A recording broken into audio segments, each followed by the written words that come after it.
А я чищу VIP снег с краю, который прикольнее всего падает.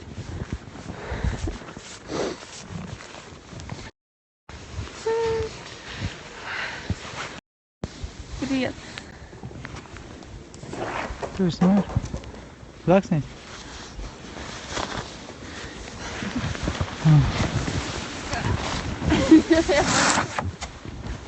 А ты снимал, как он летит?